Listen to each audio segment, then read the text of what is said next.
السلام علیکم ورحمۃ اللہ۔ پیارے بھائیوں اور میری معززات ماؤں بہنوں اور بیٹیوں، بلوغ المرام کتاب الزکوٰۃ باب صدقۃ التطوع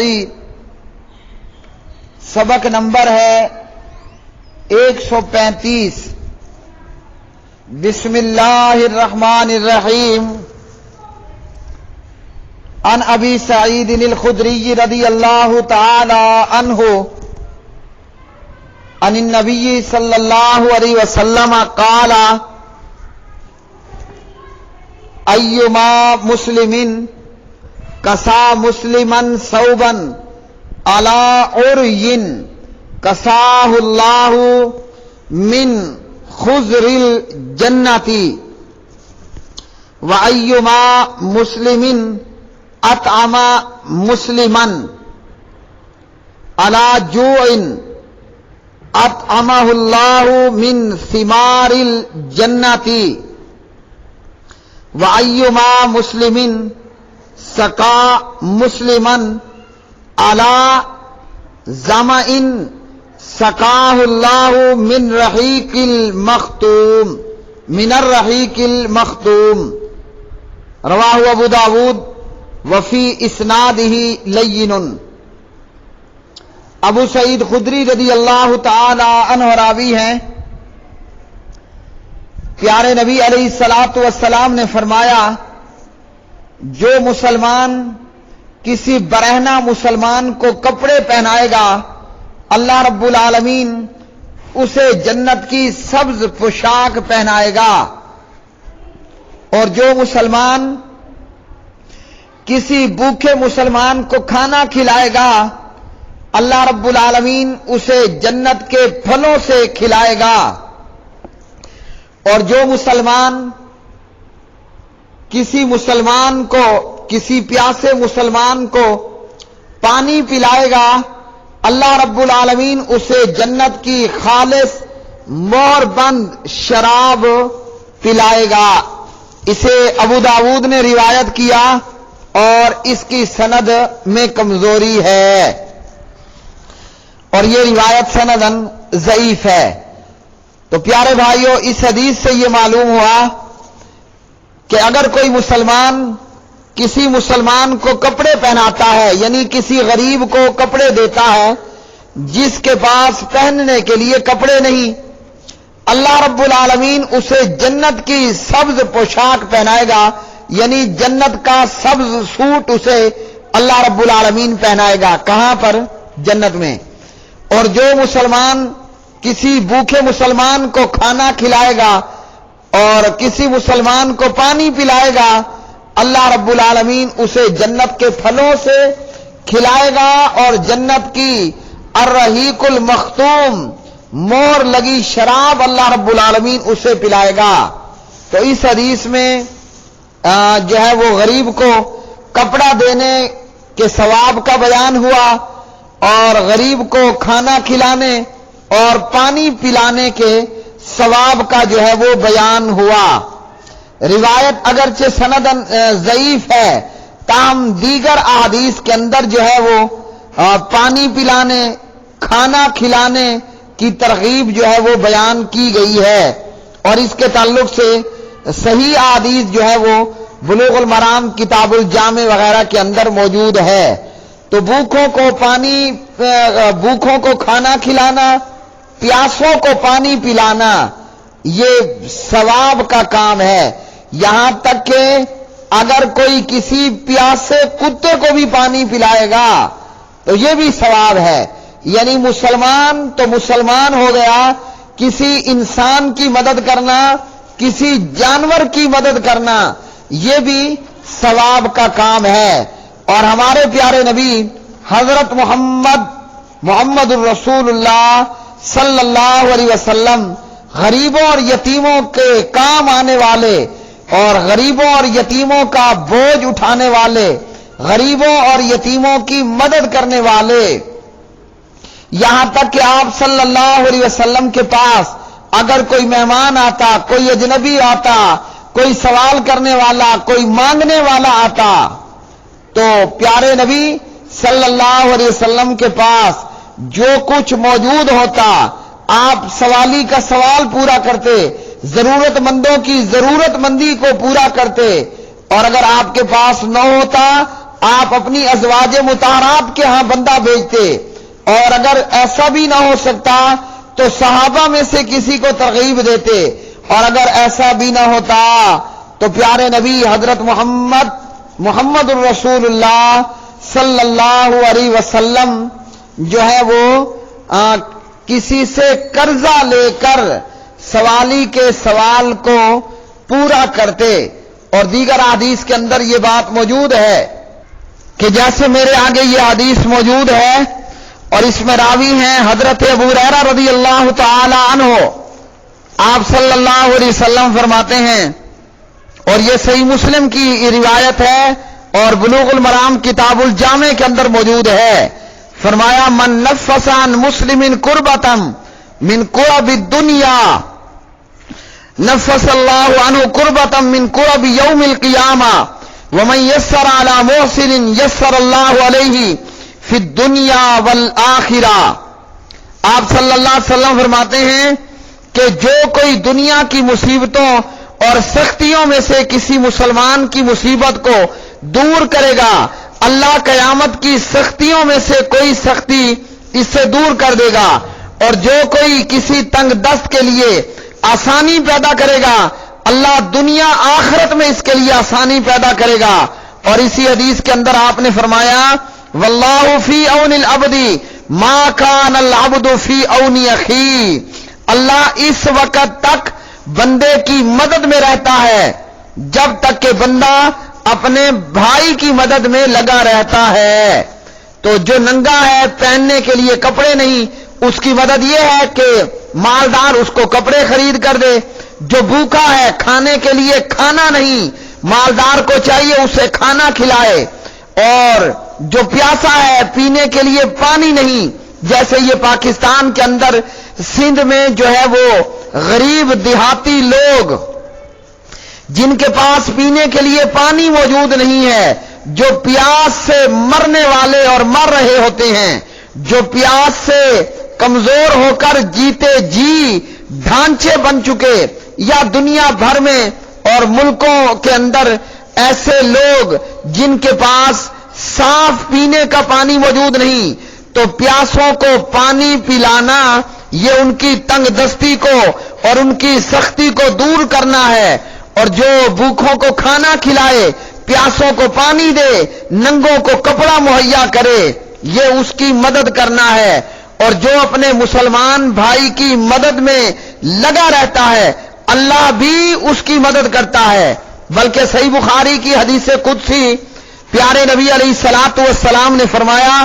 انفق یا ابن آدم، اللہ رب العالمین فرماتے ہیں اے آدم کے بیٹے خرچ کر،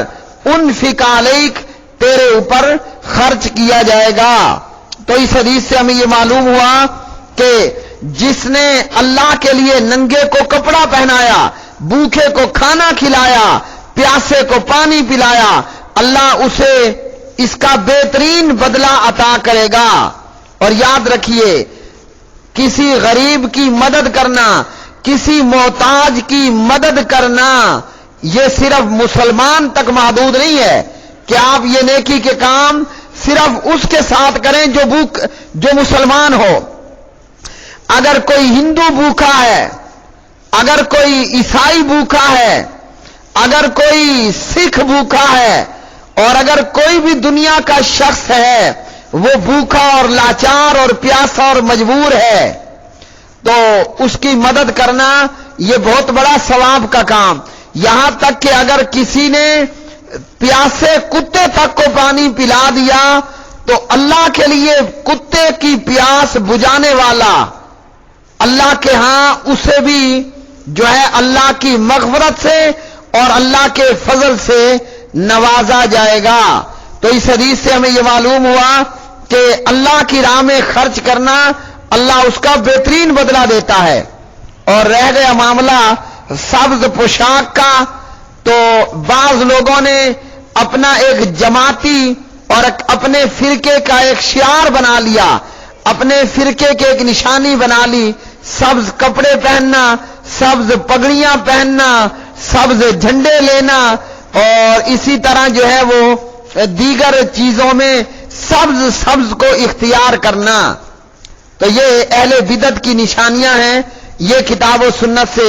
کوئی ثابت نہیں ہے۔ اگلی حدیث، ان حکیم ابن حزام رضی اللہ تعالی عنہ ان النبی صلی اللہ علیہ وسلم قال الید العلیاء خیر من الید السفلی وابدأ بمن تعول وخیر الصدقۃ ما کان عن ظہر غنى ومن یستعفف یعفہ اللہ ومن یستغنی یغنہ اللہ، متفق علیہ واللفظ للبخاری۔ حکیم بن حزام رضی اللہ تعالی عنہ نے بیان کیا، روایت کرتے ہیں کہ پیارے